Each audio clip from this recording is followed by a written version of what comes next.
তামুলপুৰৰ বিধায়ক জলেন দৈমাৰীয়ে আজি PM শ্ৰী কেন্দ্ৰীয় বিদ্যালয় তামুলপুৰ আকস্মিক পৰিদৰ্শন কৰি বিদ্যালয়খনৰ আন্তঃগাঁথনি শৈক্ষিক দিশৰ লগতে বিভিন্ন দিশৰ বুজ লয়।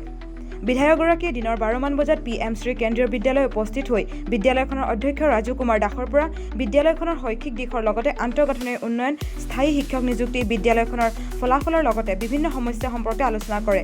পৰিদৰ্শন কালত বিদ্যালয়খনৰ পৰা শেহতীয়াকৈ 14 গৰাকীকৈ শিক্ষকৰ বদলি হোৱা বুলি অধ্যক্ষগৰাকীৰ পৰা জানিব পাৰি তাৎক্ষণিকভাৱে অস্থায়ী শিক্ষক নিযুক্তিৰ ব্যৱস্থা গ্ৰহণ কৰি ছাত্ৰ-ছাত্ৰীসকলক নিয়মিত পাঠদান কৰিবলৈ অধ্যক্ষগৰাকীক পৰামৰ্শ দিয়ে। বিধায়কগৰাকীয়ে বিদ্যালয়খনত এটা সুস্থ শৈক্ষিক বাতাবৰণ ৰক্ষা কৰিবলৈ যাৱতীয় ব্যৱস্থা গ্ৰহণ কৰিবলৈও অধ্যক্ষগৰাকীক পৰামৰ্শ দিয়ে। আনহাতে বিদ্যালয়খনৰ প্ৰয়োজনীয় আন্তঃগাঁথনি উন্নয়নৰ কাৰণে কেন্দ্ৰীয় মানৱ সম্পদ উন্নয়ন বিভাগ, ৰাজ্য চৰকাৰ তথা BTC চৰকাৰলৈ পত্ৰ প্ৰেৰণ কৰিব বুলিও জানিবলৈ দিয়ে। বিদ্যালয় পৰিদৰ্শন কালত বিধায়কগৰাকীয়ে অভিভাৱকসকলৰ লগতো মত বিনিময় কৰি তেওঁলোকৰ ছাত্ৰ-ছাত্ৰীসকলৰ শৈক্ষিক উত্তৰণৰ বাবে সকলো ব্যৱস্থা গ্ৰহণৰ প্ৰতিশ্ৰুতি প্ৰদান কৰে। PM শ্ৰী কেন্দ্ৰীয় বিদ্যালয় তামুলপুৰ পৰিদৰ্শন কালত বিধায়কগৰাকীৰ লগত তামুলপুৰ জিলাৰ অতিৰিক্ত আয়ুক্ত লক্ষ্মী দত্তও উপস্থিত থাকে। তামুলপুৰৰ পৰা সুমন গড়তুলাৰ ৰিপৰ্ট PPN ডিজিটেল। আজি একচুৱেলি মই প্ৰথমবাৰৰ বাবে তামুলপুৰ কেবিত পৰিদৰ্শন কৰিছোঁ। ইয়াত আমাৰ ADC বাইদেউ আছে আৰু প্ৰিন্সিপাল ডাঙৰীয়া আছে। তো ইয়াত আহি যথেষ্টখিনি ভাল লাগিল। প্ৰিন্সিপালৰ পৰা আমাৰ কেবিৰ গোটেই প্ৰগ্ৰেছখিনি আমি ল'লোঁ।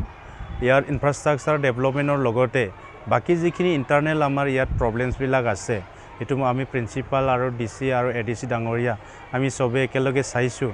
তো ইয়াত আমাৰ এডুকেশ্যনেল যোনটো প্ৰগ্ৰেছ, এই প্ৰগ্ৰেছটো ঠিকেই আছে। তাৰে ভিতৰত অলপ আছে।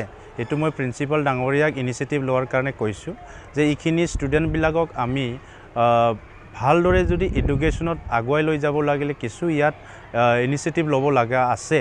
এইখিনিতো প্ৰিন্সিপাল এইটো লোৱাৰ কাৰণে কথা কৈছে আৰু নিশ্চয় এইটো ইনিচিয়েটিভটো লোৱাৰ পিছত ষ্টুডেণ্টটো অট'মেটিকলি ইয়াত প্ৰগ্ৰেছ হ'ব। এভৰি ছাইডত sports, culture and education every ছাইডত এইটো প্ৰগ্ৰেছ আছে আৰু আমি নেশ্যনেল লেভেলতো ইয়াত ডিফাৰেণ্ট ইভেণ্টত আমাৰ তামুলপুৰ কেবিৰ পৰা পাৰ্টিচিপেট কৰিছে আৰু আমি ষ্টেট লেভেলতো আমাৰ জ'নত আমি ইয়াত এৱাৰ্ড এটা পাইছে আমাৰ কেবিৰ পৰা।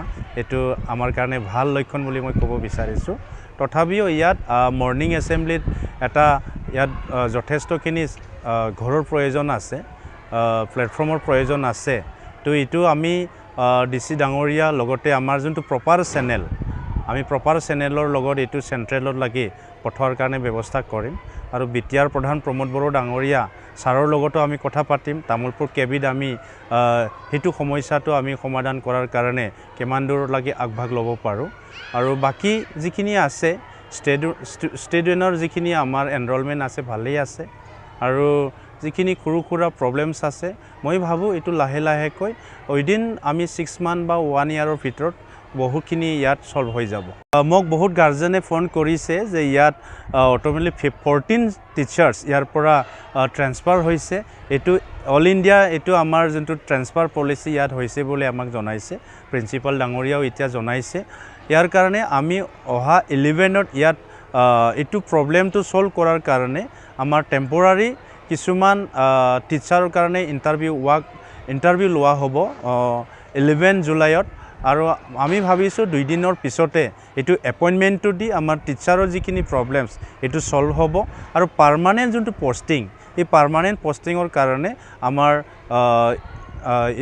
আমাৰ হিউমেন ৰিচোৰ্চ ডেভেলপমেণ্টৰ যোনটো আমাৰ এডুকেশ্যন মিনিষ্টাৰ ইয়াত লাগি আমি চিঠি লিখিম আৰু অলৰেডি DC ডাঙৰীয়াও ইনিচিয়েটিভ লৈছে, প্ৰিন্সিপালো লৈছে আৰু MP ডাঙৰীয়াক আমি জনাইছোঁ যে আমাৰ তামুলপুৰ কেবিৰ যোনটো টিচাৰৰ পাৰ্মানেণ্ট চলিউশ্যন এইটো যাতে আমি ইমিডিয়েটলি এইটো কৰিব পাৰোঁ।